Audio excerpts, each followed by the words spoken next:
Aspectos processuais do Juizado Especial Federal. Rafael Vasconcelos Porto. Resumo: o presente artigo cuida especialmente dos aspectos processuais relacionados com os juizados especiais federais, embora perpasse também pelos escopos sociopolíticos e jurídicos do JRF e trabalhe uma breve inserção de direito comparado, para além de analisar todos os aspectos processuais até as fases recursal e de execução. Previsão constitucional e legislação ordinária aplicável. A previsão acerca da existência, ou criação, dos juizados especiais federais está na Constituição da República, CRFB, o que denota a importância dada ao microsistema processual pelo Constituinte de 1988. Com efeito, a CRFB estabelece, em seu art. 24-X, que compete à União, aos Estados e ao Distrito Federal legislar concorrentemente sobre criação, funcionamento e processo do juizado de pequenas causas. Traz aí, portanto, as regras sobre a competência legislativa. Não obstante, estabelece, ademais, a determinação para que sejam criados, se não vejamos. Art. 98.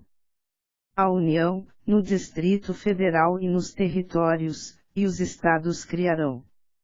E, juizados especiais, providos por juízes togados, ou togados e leigos, competentes para a conciliação, o julgamento e a execução de causas cíveis de menor complexidade e infrações penais de menor potencial ofensivo, mediante os procedimentos oral e sumaríssimo, permitidos, nas hipóteses previstas em lei, a transação e o julgamento de recursos por turmas de juízes de primeiro grau.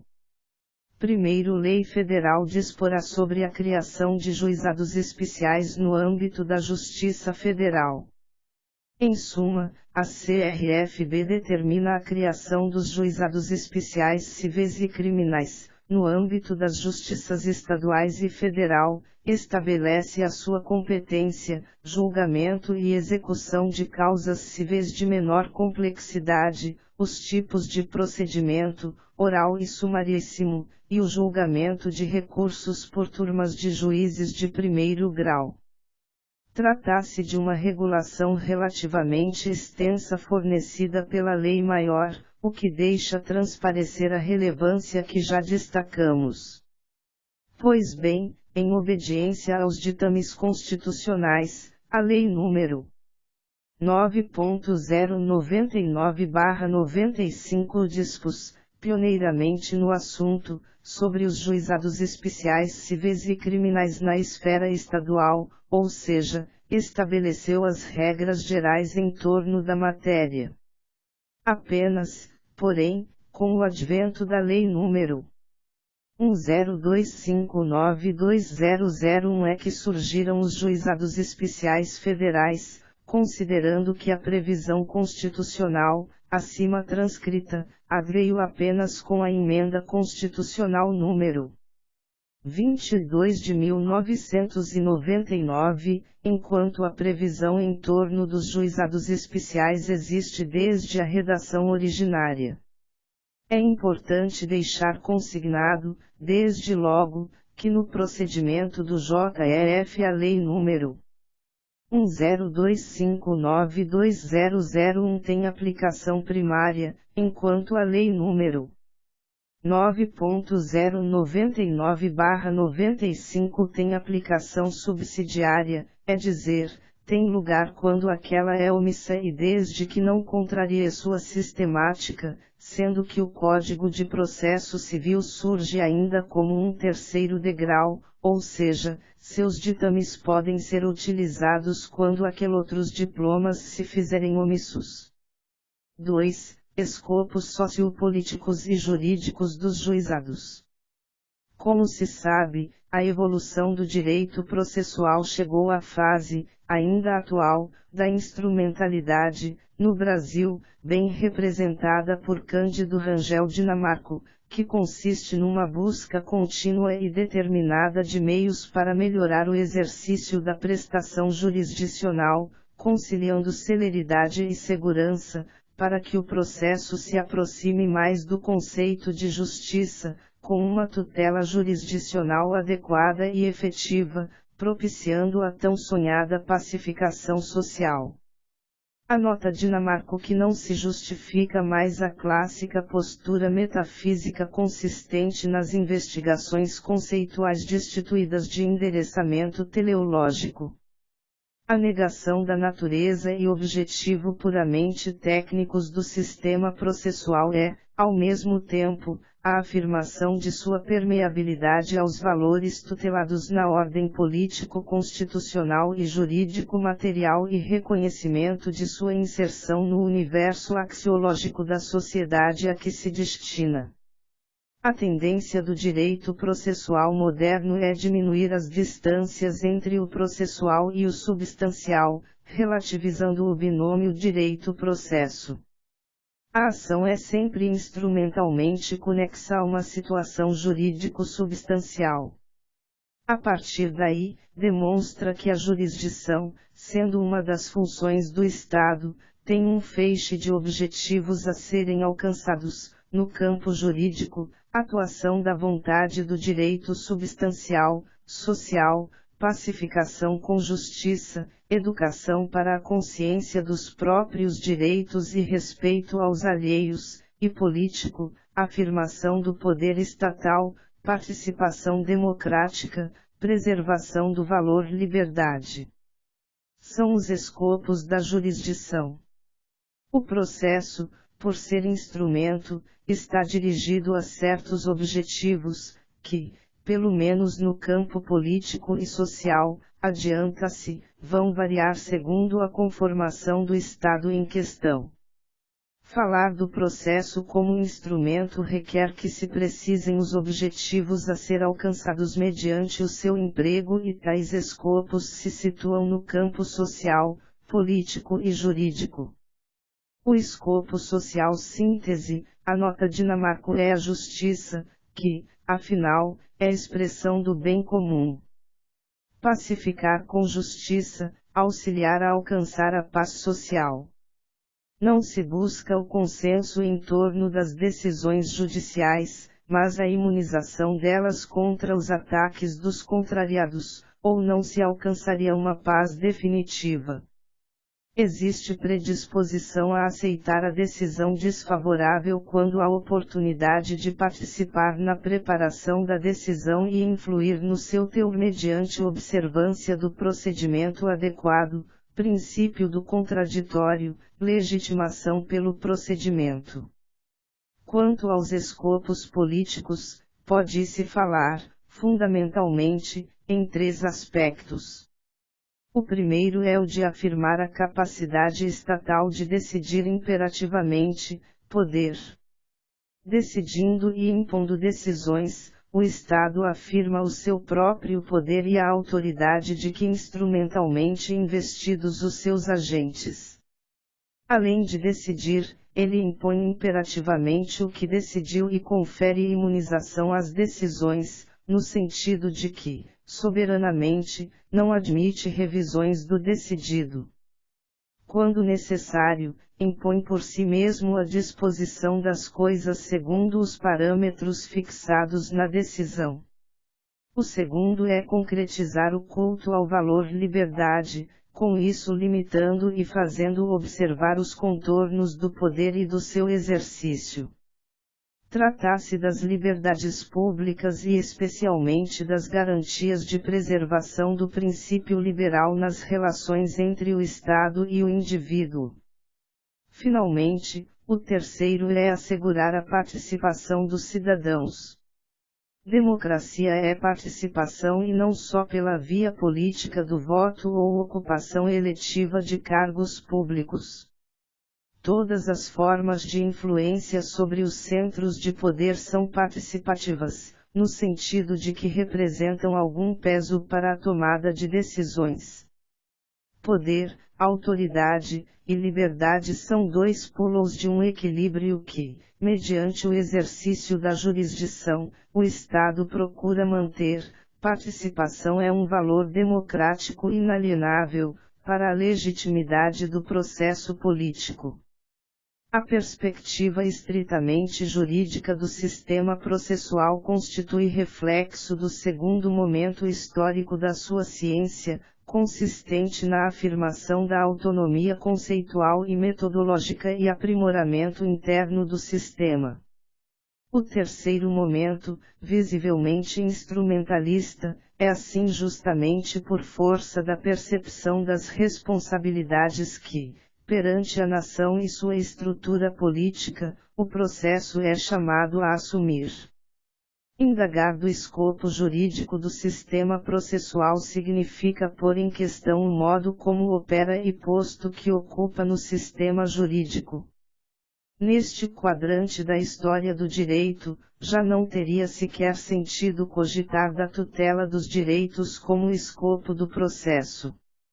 O que realmente tem importância é revelar o exato ponto de inserção do processo no universo do direito. Por certo, o direito processual deve ser enfocado como o desempenho de uma função estatal fundamental de assegurar a efetiva vigência da ordem jurídica, sem perder de vista, porém, que o direito privado vem buscar no processo a proteção para os direitos subjetivos. A visão puramente técnica do processo e tradicional descaso às suas projeções éticas pode-se dizer completamente superada, nos escritos dos doutrinadores que hoje se ocupam do tema. A técnica processual há de ser empregada empiricamente a serviço dos diversos escopos predeterminados. O caráter instrumental do processo, enquanto categoria jurídica, constitui uma característica endosistemática, que não coincide com a instrumentalidade do processo entendido como sistema processual, que constitui uma perspectiva exterior, de inserção na ordem jurídica, política e social. O processo existe para servir de instrumento para a atuação do direito material, é um meio, e não um fim em si mesmo, e a isto a doutrina denomina como instrumentalidade do processo em seu aspecto negativo, ou seja, o processo não deve invadir áreas que não lhe pertencem. Trata-se de um refluxo da escalada da teoria processual, para contenção de exageros e distorções. A excessiva preocupação com os temas processuais, o enfoque do funcionamento do processo numa perspectiva exclusivamente interna, como se o fato de a engrenagem funcionar, por si só, fosse já suficiente a oferecer o produto desejado, e a postura eminentemente técnica são vícios que devem ser combatidos, para desmitificar regras, critérios, princípios e o próprio sistema. O processo não pode ser transformado num sistema orgânico de armadilhas ardilosamente preparadas pela parte mais astuciosa e estrategicamente dissimuladas no caminho do mais incauto. Essa postulada atitude de verdadeira humildade do processualista mediante correto dimensionamento e colocação sistemática de sua ciência não implica desdouro ao sistema processual, ou retrocesso nas suas conquistas de independência conceitual e metodológica, nem impede a visão muito clara da existência de dois planos do ordenamento jurídico, teoria dualista, que é o apanágio do sistema processual e da ciência do processo. Enfim, autonomia não significa isolamento. De outro lado, porém, há um aspecto positivo da instrumentalidade, segundo o qual o processo é encarado como meio indispensável para que o Estado possa alcançar os escopos da jurisdição, e, assim, a efetividade do processo é a aptidão que ele tem para fornecer os meios capazes de permitir ao Estado atingir os escopos da jurisdição. o empenho em operacionalizar o sistema, buscando extrair dele todo o proveito que ele seja potencialmente apto a proporcionar, sem deixar resíduos de insatisfação por eliminar e sem se satisfazer com soluções que não sejam jurídica e socialmente legítimas, constitui o motivo central dos estudos mais avançados na ciência processual da atualidade. Em suma, a afirmação da utilidade jurídica, social e política do processo.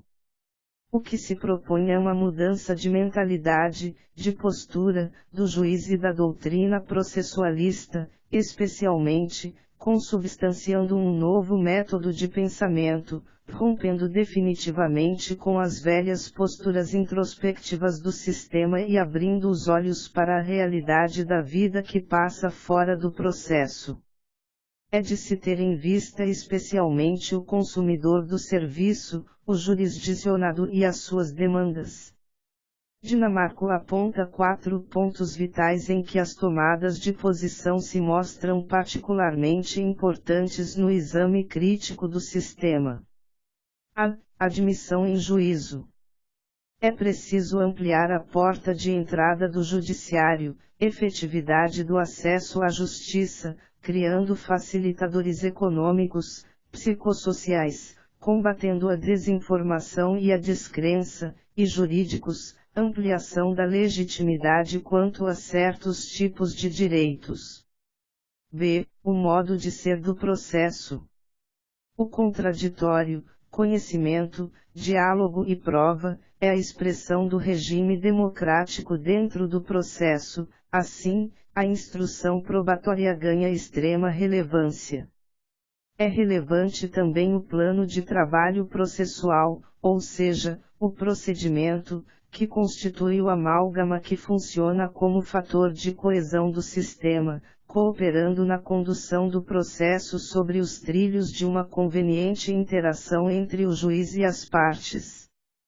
As formas são necessárias ao sistema processual e delas não se pode prescindir, mas não se pode correr o risco de que elas, ao serem praticadas e interpretadas irracionalmente, se transformarem em objetivo do processualista. C. Justiça nas decisões. A eliminação de litígios sem observar o critério de justiça equivaleria a uma sucessão de brutalidades arbitrárias. As disposições contidas no ordenamento jurídico servem de referencial de justiça ao julgador. D. Efetividade das decisões. O processo deve alcançar os resultados práticos a que se propõe. Realização da tutela mais ampla possível. Na medida do alcançável, restituir ao status quo ante da violação da lei, tutela específica, sendo a conversão em pecúnia uma opção subsidiária. Turbinar a execução, cada vez mais, com instrumentos aptos a propiciar a tutela específica ou, em último caso, a substitutiva. Outro fator relevante é o tempo. O processo precisa ser apto a entregar a tutela a tempo, celeridade e modo. Instrumentos como a tutela cautelar e antecipada se prestam a atender tal escopo, assim como a execução provisória. Aqui, ganha relevo o enfrentamento das demandas repetitivas e a pacificação mais célere da jurisprudência em torno das teses jurídicas corriqueiras. Dinamarco aduz, em conclusão, que a ideia de acesso à justiça, em sentido amplo, é a síntese da instrumentalidade do processo. Especialmente quanto aos juizados especiais, anoto que, conforme reconhece a doutrina, o movimento de acesso à justiça, capitaneado por Capellet/Garte, teve 3 ondas: a primeira, da assistência jurídica, a segunda, da legitimidade na tutela de interesses difusos, e na terceira, múltiplas iniciativas para uma melhor racionalização e democratização da justiça. É nesta terceira que estão inseridos os juizados. A instrumentalidade do processo dos juizados está na amplitude de acesso, principalmente gratuito, sem a necessidade de contratação de advogado, e também na simplicidade do procedimento. Convém anotar que, ao contrário do que alguns imaginavam, o juizado não veio desafogar as varas comuns por meio da expansão da estrutura judiciária e de um processo mais simples e célere. Veio, na verdade, principalmente para fazer despertar uma demanda que se encontrava adormecida, tornando a justiça acessível à população carente, como um dos mais importantes instrumentos de cidadania. Neste sentido, Tourinho Neto e Joel Dias anotam que, o novo sistema deu êxito à liberação do que se convencionou chamar de litigiosidade contida, porquanto ampliada não só a via de acesso aos tribunais, como também o escoamento mais fluente das demandas ajuizadas. Anoto, inclusive, que com a expansão do JEF ao interior, a Justiça Federal deixa de ser aquela que julga causas mais complexas e de matéria exclusivamente de direito para ser também uma justiça que julga causas simples, populares e de matéria fática, especialmente em matéria previdenciária. Participei, e ainda participo, intensamente desse movimento, visto ter exercido, e ainda exercer jurisdição no interior do país durante a maior parte de minha carreira. Enfim, a Justiça Federal que se vê usualmente nos meios de comunicação, do julgamento de grandes questões nacionais, da Lava Jato à usina de Belo Monte, é uma parcela muito diminuta daquela que existe na prática. Nesta senda, trazemos aqueles que consideramos ser os fundamentos básicos do JEF, que servem para demonstrar o papel que se presta a cumprir, a gratuidade e dispensa de assistência técnica na primeira instância.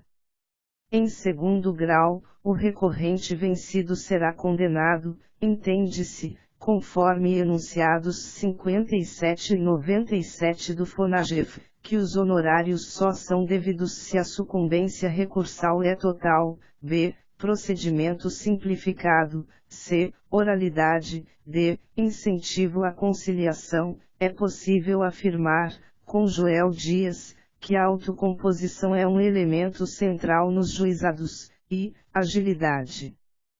3. Breve panorama de direito comparado. Optamos por apresentar os sistemas que nos parecerão, em escolha aleatória, mais interessantes ou serviram de inspiração para a formulação do nosso.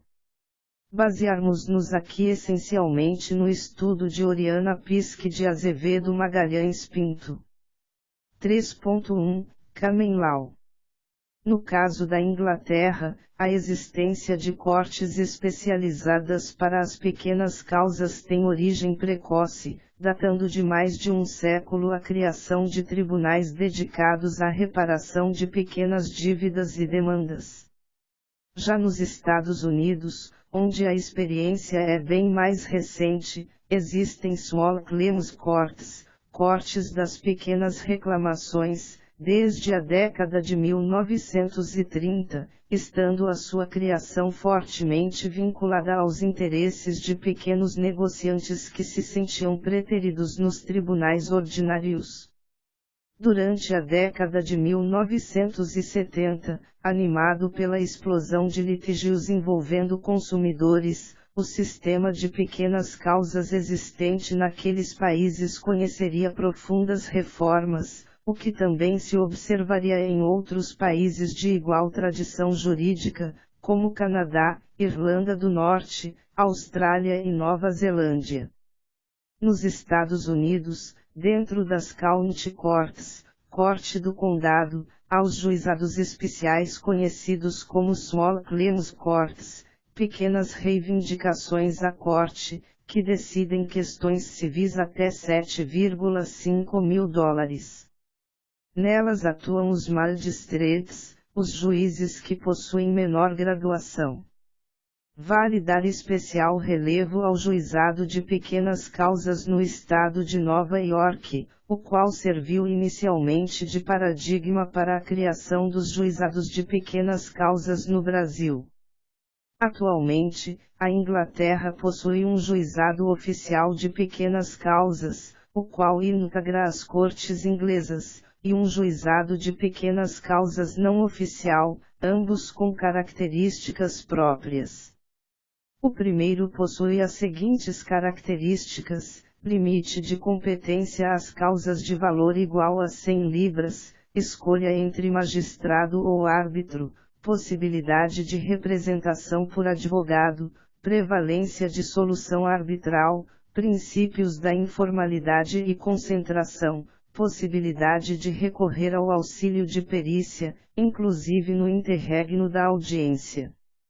As do segundo é consensual, não existe em todas as comarcas, iniciou em Manchester, depois em Westminster, possibilidade de apreciação de causas de valor superior a 100 libras, o consentimento das partes para se recorrer a essa corte deve ser dado por escrito, não há custas, exceto uma pequena taxa inicial, o procedimento é simples, basta o auxílio de um secretário no preparo dos pedidos, provas, etc. O julgador, geralmente um advogado, não é remunerado, apesar da possibilidade de remuneração a um eventual perito, a representação por advogado é vedada.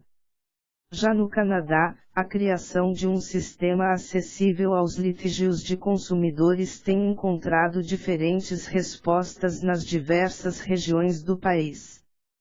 Contudo, de uma maneira geral, o limite do valor permitido varia entre 500 e 3 mil dólares canadenses. Todas as jurisdições, exceto Quebec, permitem a representação por advogados, e, no que se refere à autoria das demandas, não há qualquer restrição a pessoas jurídicas. Um aspecto inovador presente na experiência canadense é a crescente afluência de associações de consumidores representando pleitos individuais, o que se difundiu desde que a Automobile Protection Agency conseguiu levar representantes dos fabricantes de automóveis ao tribunal. Na Austrália também estão em curso reformas voltadas para a ampliação do acesso à justiça. Lá, a tendência dominante tem sido os tribunais especializados, com áreas de atuação bem definidas, como o Tribunal do Meio Ambiente, a Casa dos Acidentes de Veículos, o Tribunal Comercial e a Justiça da Comunidade. Este último tribunal, aliás, vem se pautando por métodos informais de resolução de conflito entre membros de uma mesma família, vizinhos, e patrões e empregados. É nesse contexto de reformulação do sistema jurídico australiano que está sendo implantado o Tribunal de Pequenas Causas. O teto das ações por esse tipo de tribunal é o de 3 mil dólares australianos, e a participação dos advogados somente é permitida com a concordância das partes.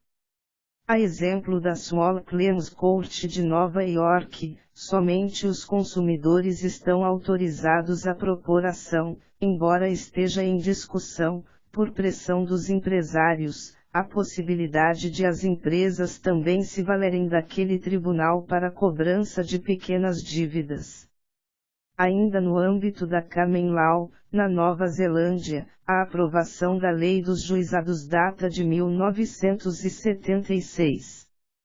Com a sua jurisdição estabelecida sobre matérias cujo valor não ultrapasse o teto de 1.000 dólares neozelandeses, os juizados daquele país reconhecem a competência das empresas para litigar, proibindo, porém, a representação por advogados. A apelação, salvo em casos excepcionais, é vetada. 3.1 Civil Law. Quanto à França, esta não dispõe, segundo as indicações extraídas do projeto Florença, de um juizado de pequenas causas, o que não significa que esse país não se preocupe com a litigância que envolve pequenos valores.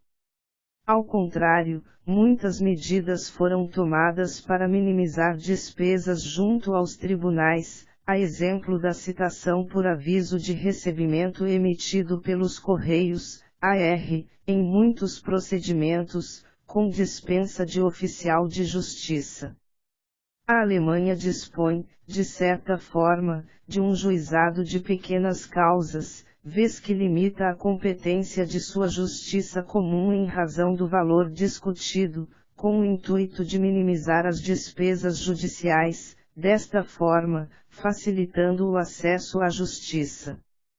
A organização judiciária de primeira instância da justiça alemã, dependendo da matéria apreciada, atribui competência à Kammerführungsausschüsse, Câmara para Matérias Comerciais, a Arbeitsgericht, Justiça do Trabalho, a Verwaltungsgericht, Justiça Administrativa, a Sozialgericht, Justiça Previdenciária, ou a Justiça Comum. No caso desta última, em razão do valor, a competência será da Landgericht, Corte Distrital, para as controvérsias envolvendo valores superiores a DM $3.000, $1.300. Quando os valores forem inferiores a essa quantia, a competência será da Amtsgericht, Corte Local, perante a qual a presença do advogado é facultativa. 4. Princípios e aspectos práticos. Os princípios aplicáveis aos juizados se confundem em parte com seus fundamentos básicos, que já anteriormente descrevemos. Com efeito, erigimos como princípios os seguintes: a oralidade. Consubstancia-se na predominância da palavra oral sobre a escrita. Podemos mencionar, como exemplos, a discussão da causa em audiência, o que é bastante comum na prática, e a exortação legal para que a sentença seja prolatada em audiência, art. 81, 2 graus, Lei nº 9.099. B. Informalidade. Em síntese, trata-se do desapego às formas processuais rígidas, extrema maleabilidade procedimental. C. Simplicidade. Ademais, as técnicas utilizadas devem ser simples e compreensíveis, inclusive ao leigo que milita sem assistência de advogado. D. Concentração dos atos. Em regra, toda a prova deve ser produzida na AIJ, audiência de instrução e julgamento, e também a sentença deve ser prolatada na ocasião. I. Imediação. É, basicamente, o contato direto do juiz com as partes. F. Celeridade. Expressada especialmente na irrecorribilidade das decisões interlocutórias. Acerca dos aspectos práticos, destacamos os seguintes. A. O Juizado Especial Federal pode ser instalado como uma vara independente, comum em subseções com 3 ou mais varas ou na forma do Juizado Especial Adjunto, o que consubstancia, na prática, em 2 varas numa só, ou seja, o JEF existe apenas virtualmente, dentro da mesma estrutura, com os mesmos servidores e mesmo juiz da vara, como uma técnica para permitir a utilização de todas as suas vantagens. B. É bastante comum a ocorrência dos denominados juizados itinerantes, que podem ser terrestres ou fluviais, que consiste numa excursão da Justiça Federal e dos demais órgãos atuantes no processo, no caso do Previdenciário, a Procuradoria Federal do INSS e a Defensoria Pública da União, a lugares isolados e distantes como, por exemplo, a floresta amazônica, levando o acesso à jurisdição a populações usualmente excluídas da possibilidade de buscar direitos inerentes à cidadania. c. As matérias mais comuns na maioria das varas de JRF são aquelas que envolvem a Caixa Econômica Federal e o INSS.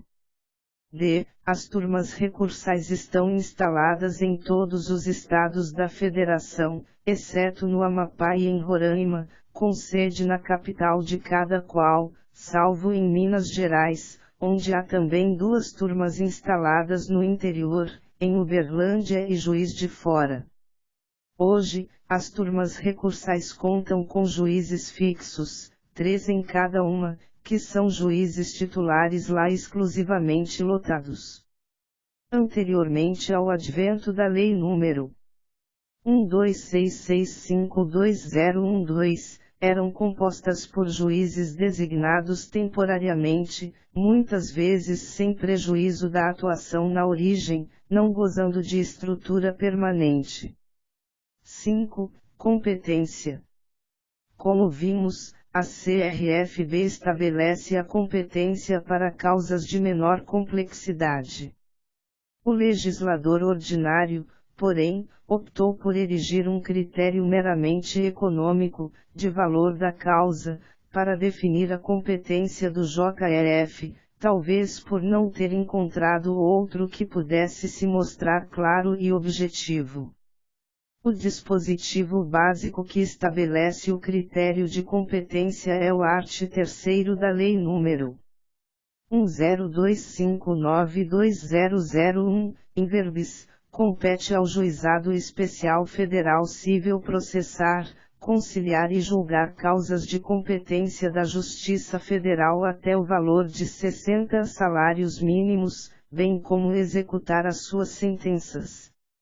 A Lei nº 9.099/95 elegeu, art. 3º, critério semelhante, 40 salários mínimos, porém ao lado de alguns outros, as causas enumeradas no art. 275, inciso 2º, do antigo Código de Processo Civil, a ação de despejo para uso próprio, as ações possessórias sobre bens imóveis de valor não excedente a 40 salários mínimos.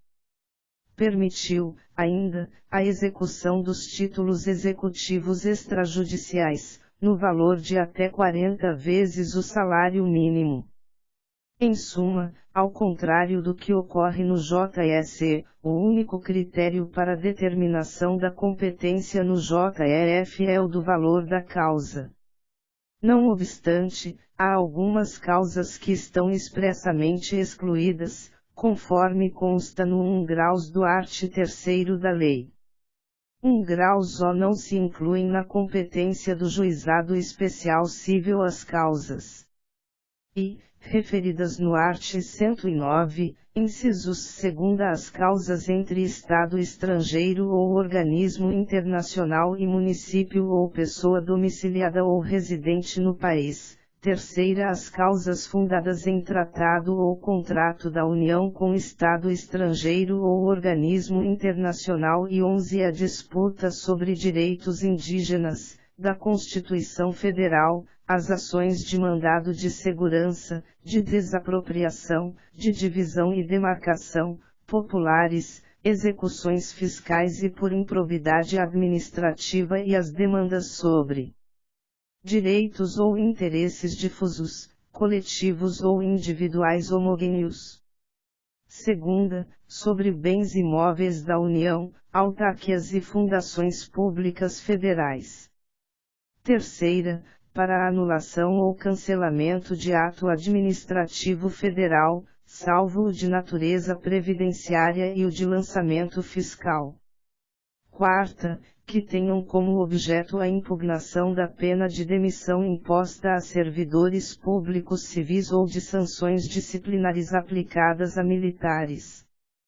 Como a lei traz um rol de ações que estão excluídas, há quem defenda ser incabível qualquer outra exclusão, porém há corrente que defende a exclusão no caso de o procedimento especial ser incompatível com o rito do JRF. Na jurisprudência, prevalece a possibilidade, por exemplo, de propor ação de consignação em pagamento no JRF. Em relação à complexidade da causa, tem-se que a lei não dispõe a respeito, mas há quem sustente que se pode extrair da própria CRFB a vedação. Destarte, haveria, além do limite quantitativo, o qualitativo.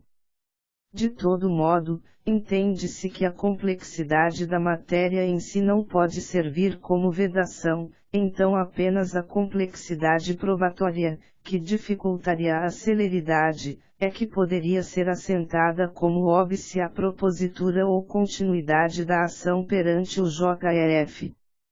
Convém ressaltar que, ao contrário da Lei nº 9.099/95, a Lei nº 10259/2001 prevê a possibilidade de exame técnico, art. 12. Porém, há relevante corrente jurisprudencial a sustentar que no caso de perícias muito complexas ou algum outro tipo de prova de mesma natureza, o processo deve ser excluído da competência do JRF.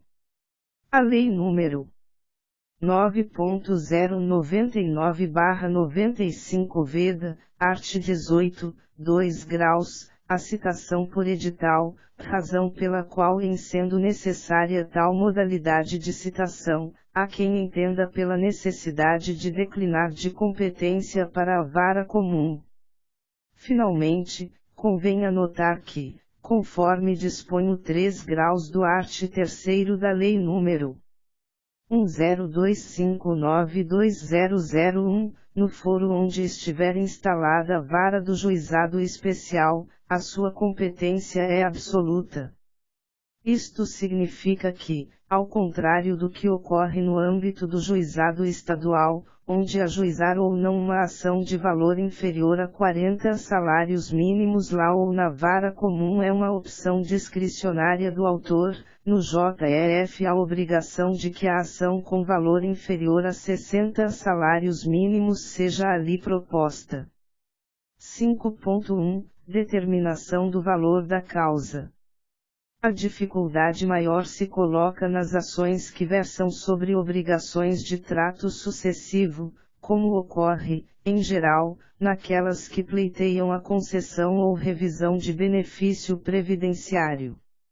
Nos moldes do que dispõe o 2 graus do art. 3º da lei, levar-se-á em consideração a soma das prestações vencidas, por ocasião do ajuizamento, e das 12 vincendas.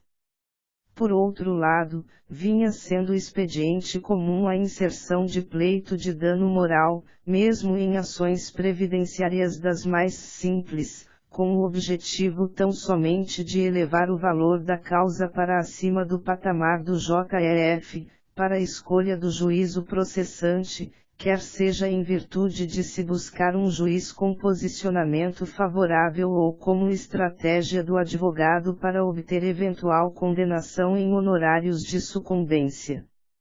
Destarte, a jurisprudência tem hoje descartado o valor pedido a título de dano moral, ou qualquer outro que tenha sido embutido visivelmente para elevar o valor da causa, no cálculo do valor da causa.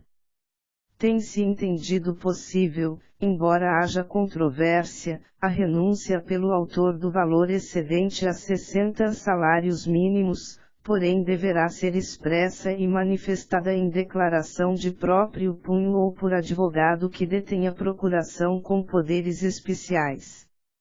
Se à época da propositura, o valor da causa era mesmo de 60 salários mínimos, a jurisprudência, inclusive da Turma Nacional de Uniformização, TNU, tem entendido que nada impede que a sentença condene a um valor maior em virtude de prestações que venceram ao longo do processo ou mesmo por incidência de juros e correção monetária, apenas não será possível receber por via de RPV.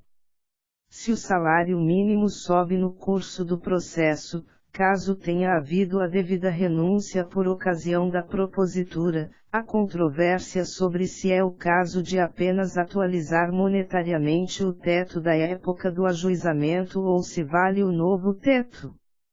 5.2 Competência territorial. Como a parte ré é ente público, com representação em todo o país, entende-se que a ação deverá, na verdade, ser proposta no foro do domicílio do autor, lembrando a Lei nº 9.099 traz o domicílio do réu como regra.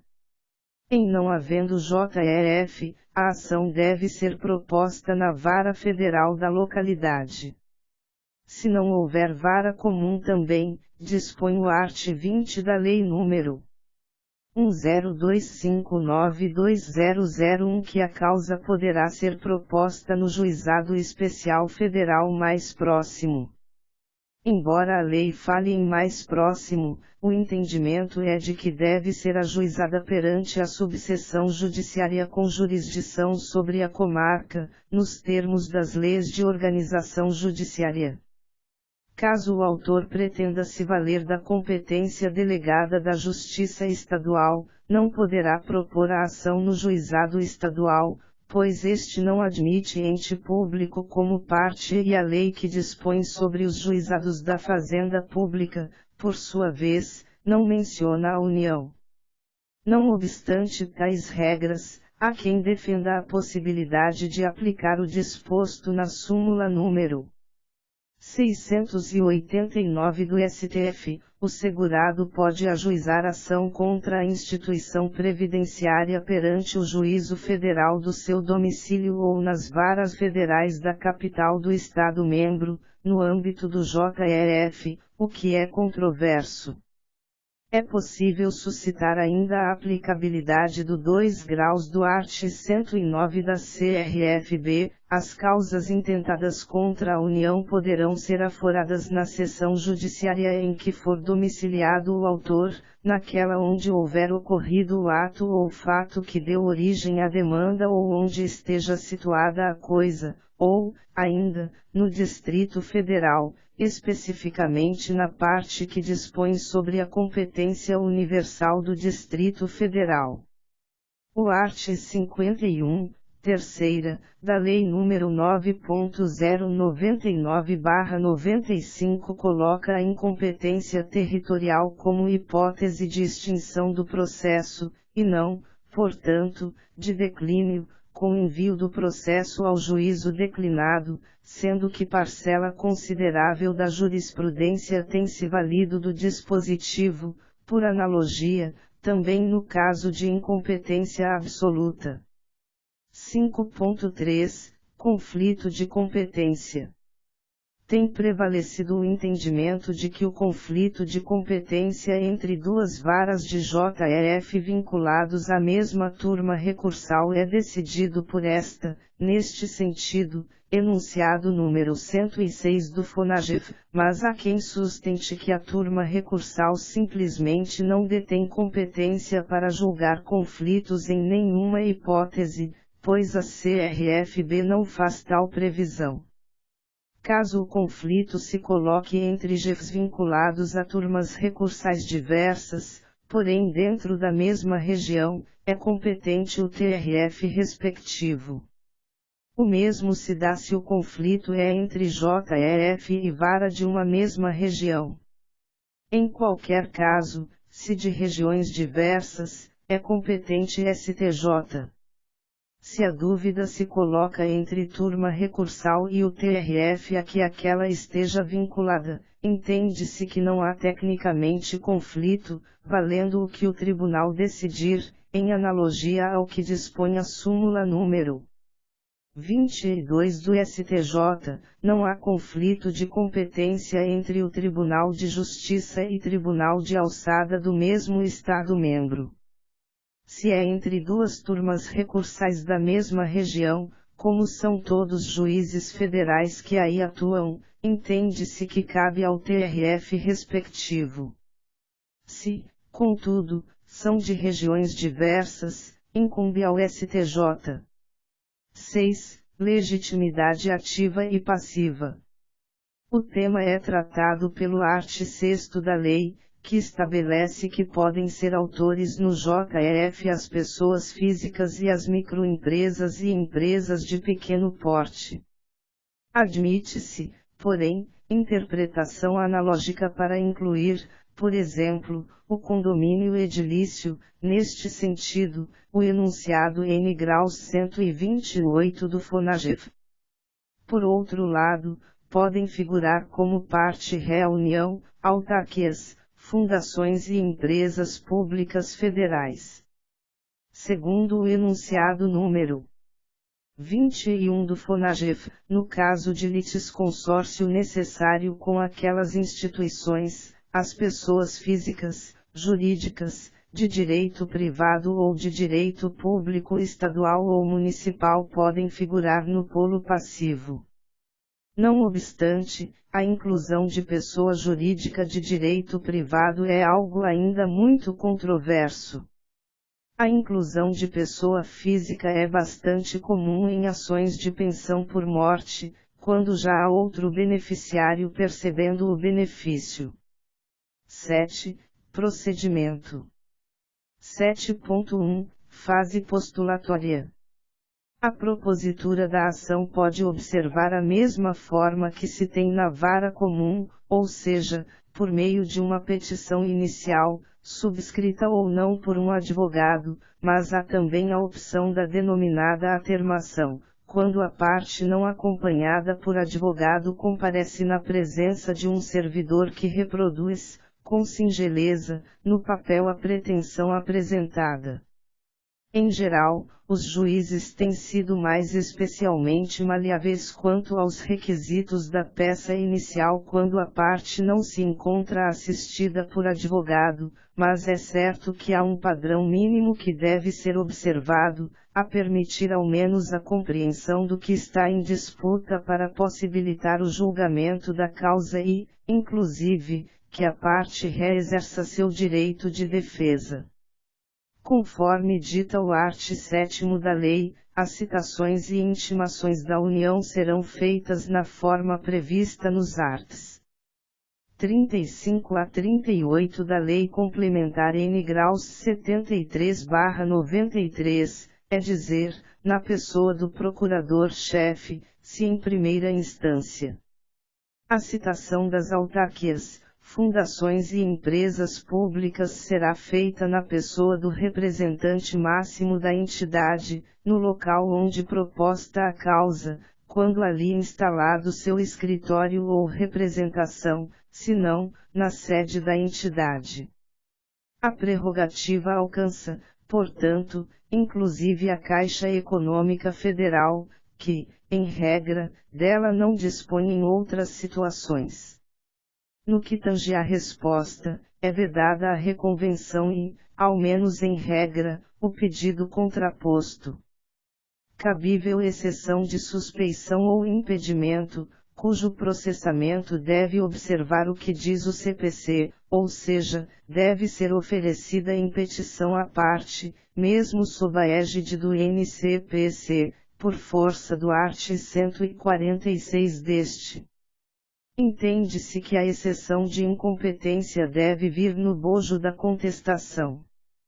Quanto à contestação, é comum que nos processos previdenciários seja observado o procedimento da contestação depositada, ou seja, a autarquia previdenciária apresenta ao juízo modelos de contestação, é a denominada defesa mínima, ou seja, uma defesa padronizada que o procurador deve apresentar, não podendo, em princípio, restringi-la, mas apenas agregar outros fundamentos pertinentes ao caso concreto, para cada tipo de demanda, os quais são impressos e juntados pela Secretaria da Vara. Conforme a hipótese. Outra situação muito comum é a inversão do procedimento, hoje, sugerida pelo próprio CNJ, nas ações em que é pleiteado o benefício por incapacidade, ao despachar a inicial, o juiz designa perícia médica e só após a apresentação desta é que o INSS é citado para responder. O procedimento se justifica, pois o INSS não terá muito a dizer sobre o caso antes que o perito judicial apresente sua manifestação, sendo que, se quando esta é favorável ao pleito, o INSS inclusive oferece acordo na maior parte dos casos. O INSS deverá ser apenas intimado, em geral, por e-mail ou telefone, para, se quiser, apresentar quesitos. No mais das vezes, o juízo entra em acordo prévio com o INSS, que deixa seus quesitos já previamente depositados, ou então entram em acordo para uma quesitação única, designar assistente técnico para acompanhar a perícia. 7.1 Prazos e tutelas de urgência. Segundo o art. 9 da lei, não há prazo diferenciado para a prática de qualquer ato processual pelas pessoas jurídicas de direito público, inclusive a interposição de recursos, devendo a citação para audiência de conciliação ser efetuada com antecedência mínima de 30 dias. Como o Ministério Público e a Defensoria Pública não são propriamente pessoas jurídicas de direito público, surge dúvida sobre a extensão da vedação a tais órgãos. No caso do MP, a previsão está no CPC, sendo que no caso da Defensoria está em sua lei orgânica, que é de estatura complementar, o que pode até configurar um argumento a mais. O enunciado número 53 do FONAGEF estabelece que não há prazo em dobro para a Defensoria no âmbito do JRF. A atuação do MP é muito mais rara, tendo presença eventual apenas como fiscal da lei. Quanto à aplicação da contagem dos prazos em dias úteis, prevista pelo NCPC, há ainda intensa controvérsia, mas tem prevalecido o entendimento de que se aplica, sendo que alguns processos eletrônicos, como o do TRF4, já fazem a contagem respeitando tal sistemática. Quanto às tutelas de urgência, a lei menciona apenas as medidas cautelares incidentais, pelo que, sob a égide do CPC de 1973, discute-se acerca do cabimento da ação cautelar preparatória. O enunciado número 89 do FONAGEF dizia o seguinte: não cabe processo cautelar autônomo, preventivo ou incidental, no âmbito do JRF. Não obstante, o tema era controverso, sendo que parcela relevante da jurisprudência a entendia cabível, especialmente de exibição de documentos. O NCPC extinguiu a ação cautelar preparatória, substituindo-a pela tutela cautelar antecedente. À primeira vista, parece que o debate continuaria a ser o mesmo, mas se o óbice que se vislumbra envolve o tipo de processo, tanto é que o citado enunciado vedava até mesmo o processo cautelar incidental, a nova fórmula poderia ser apta a vencer a resistência.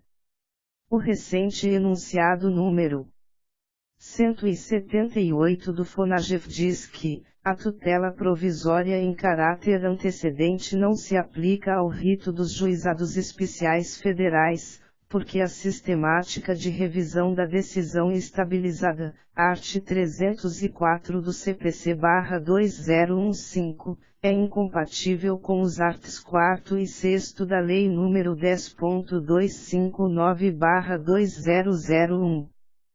Convém frisar que tal enunciado se circunscreve à tutela antecipada, não à cautelar. Tenho a opinião pessoal de que, a partir do princípio da instrumentalidade do processo, que, inclusive, encontra terreno mais fértil no procedimento do JRF do que no comum, não há razão para não se aceitar a tutela cautelar ou mesmo a antecipada, ainda que sem aplicação do art. 304 do NCPC, especialmente naquelas situações em que a medida se mostra imprescindível. Insta a notar, por fim, que o CPC de 1973 proibia a ação declaratória incidental até mesmo no procedimento sumário. 7.3 Fase instrutória.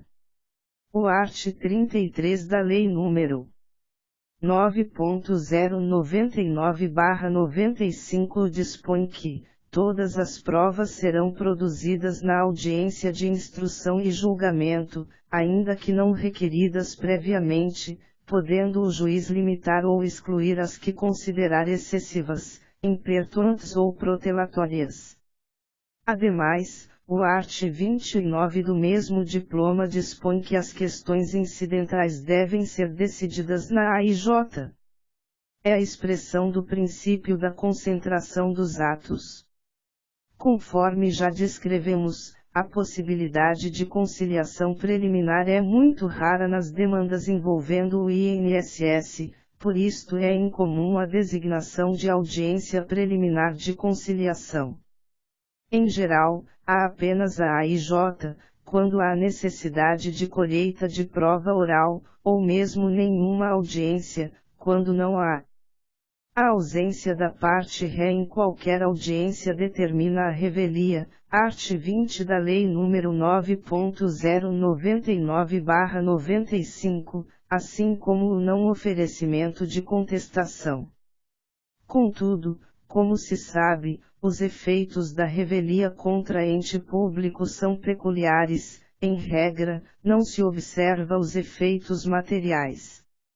A ausência da parte autora determina a extinção do processo sem julgamento de mérito, conforme determina o art. 51, e, da Lei nº 9.099/95.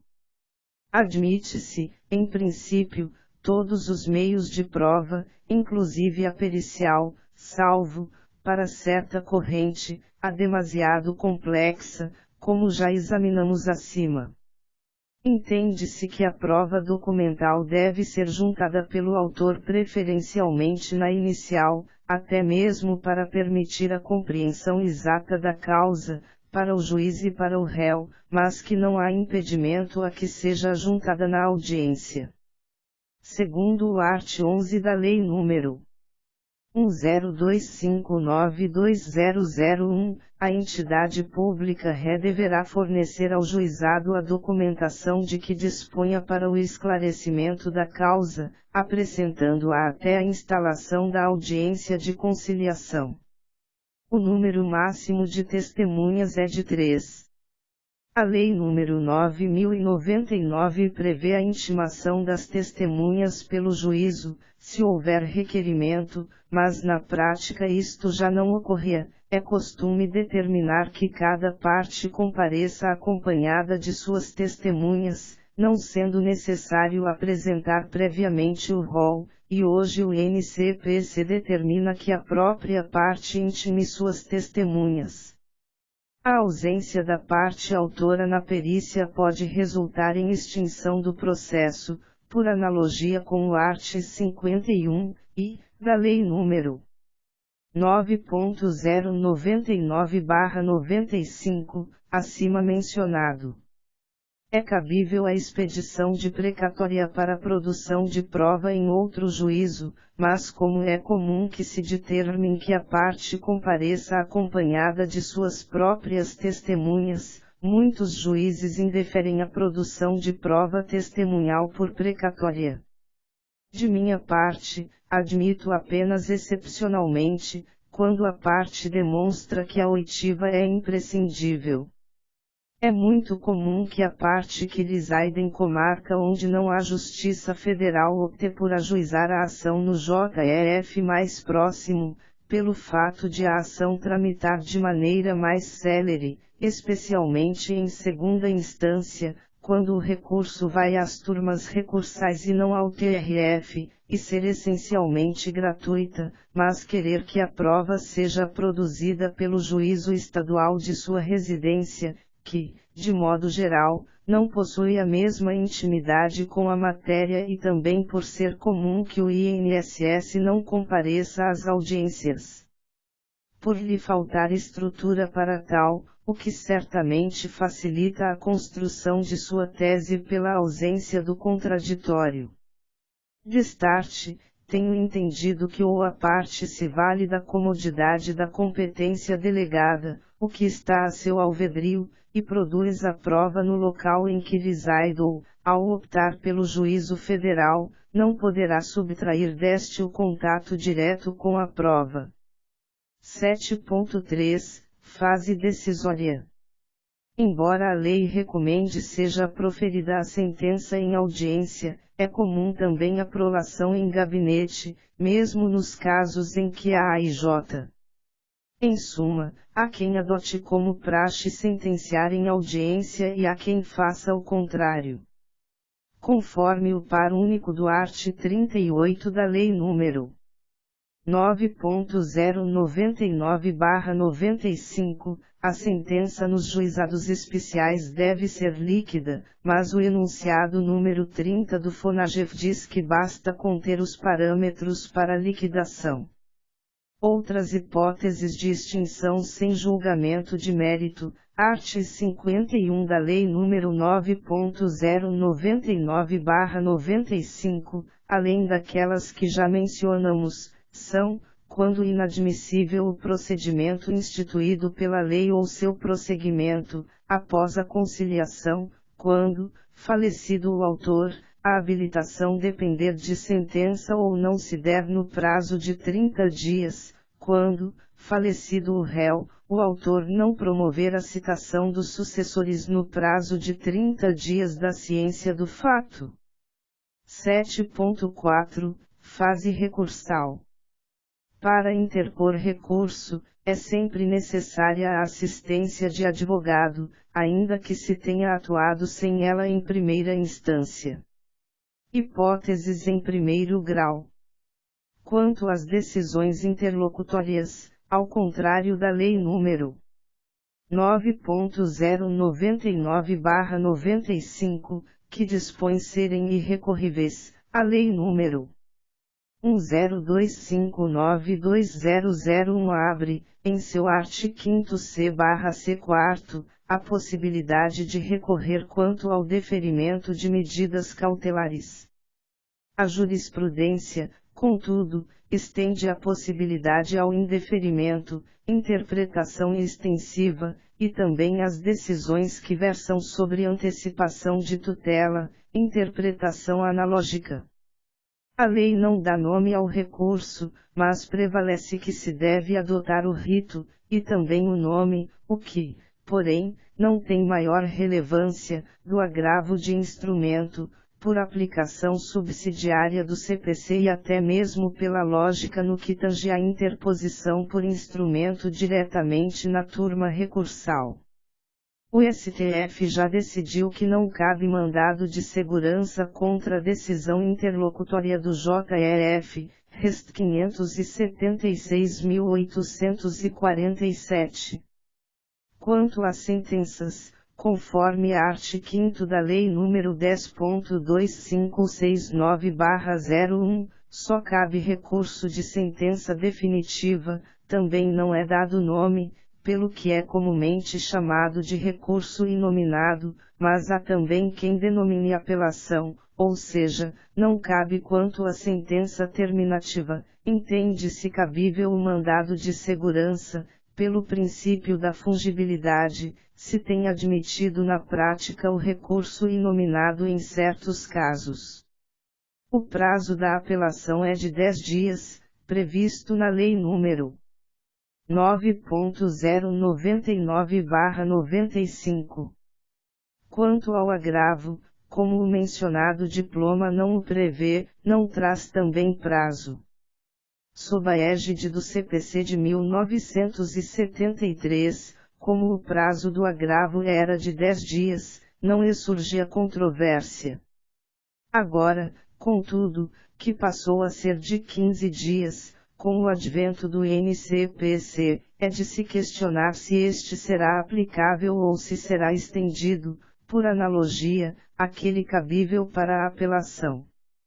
No procedimento do JRF, são incabíveis recurso adesivo, neste sentido, enunciado número 88 do FONAGEF, por ausência de previsão legal, mas há alguma polêmica na doutrina, e remessa oficial. São cabíveis os embargos de declaração. A competência é, como dito, sempre das turmas recursais. No que tange à apelação, convém anotar que o NCPC acabou com o juízo de admissibilidade que era feito pelo juízo ACU, ou seja, este já não detém competência para receber ou não o recurso.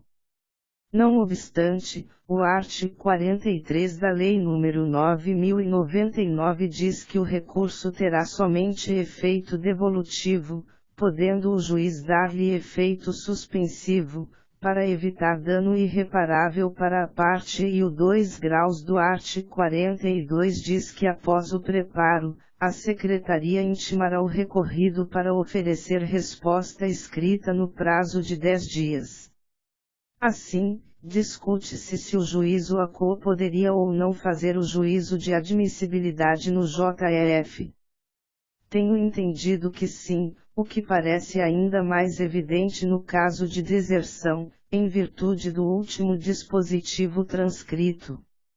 De todo modo, a regra é que o recurso seja recebido apenas no efeito devolutivo. Procedimento a partir do 2º grau. É cabível o julgamento monocrático na turma recursal nas hipóteses previstas na legislação processual geral. O regimento interno poderá prever agravo contra a decisão monocrática do relator. São incabíveis embargos infringentes, não há previsão, sendo que inclusive o dispositivo que previa foi vetado. Segundo o enunciado número N101 do FONAGEF, a turma recursal tem poder para complementar os atos de instrução já realizados pelo juiz do Juizado Especial Federal, de forma a evitar a anulação da sentença. Contra os acórdãos proferidos pela turma recursal, há, basicamente, duas hipóteses recursais: o incidente de uniformização e o recurso extraordinário. Caberá incidente de uniformização regional, dirigido à turma regional de uniformização, TRU, quando houver divergência de decisões sobre questões de direito material entre turmas recursais da mesma região. Se a divergência for entre turmas recursais de regiões diversas ou entre TRUs, ainda que da mesma região, se a decisão contrariar a jurisprudência dominante do STJ, o incidente de uniformização nacional será dirigido à TNU.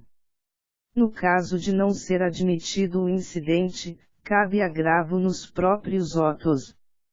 É incabível recurso especial. Súmula número 203 do STJ, não cabe recurso especial contra a decisão proferida por órgão de 2º grau dos juizados especiais, sendo possível chegar ao STJ apenas pelo incidente de uniformização previsto no artigo 14, 4 graus, da Lei nº 10.259/01.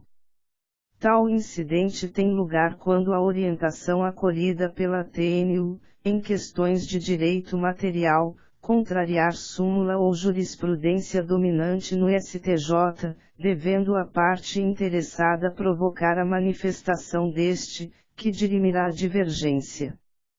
Presente a plausibilidade do direito invocado e havendo fundado receio de dano de difícil reparação, poderá o relator conceder, de ofício ou a requerimento do interessado, medida liminar determinando a suspensão dos processos nos quais a controvérsia esteja estabelecida.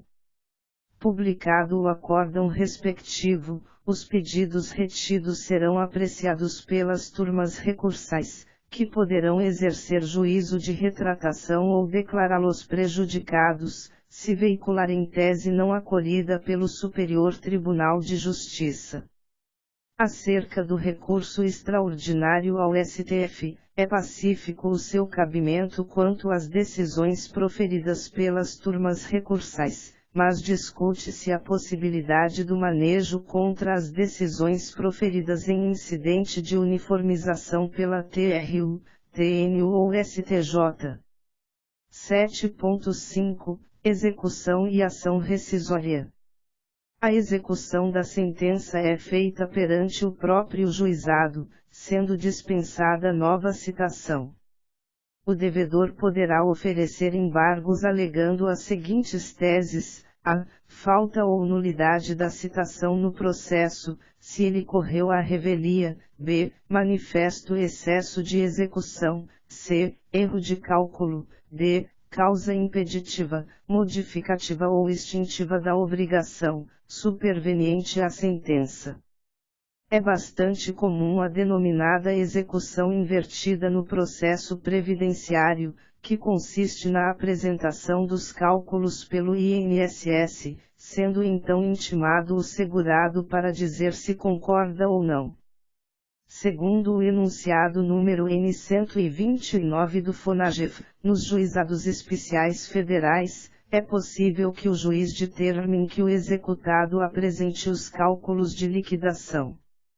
Não obstante, sob a alegação de não dispor de condições técnicas para tal em algumas localidades, o INSS tem relutado em se curvar à tese, levando o debate às últimas instâncias recursais. A lei do JRF silencia acerca da execução de título extrajudicial, pelo que se entende cabível, até porque a lei número 9.099 prevê, art. 53. Conforme dita o art. 59 da Lei nº 9.099/95, é incabível ação rescisória no JSE, mas, ainda assim, há polêmica sobre sua admissibilidade no âmbito do JRF. Se cabível, a competência seria da turma recursal.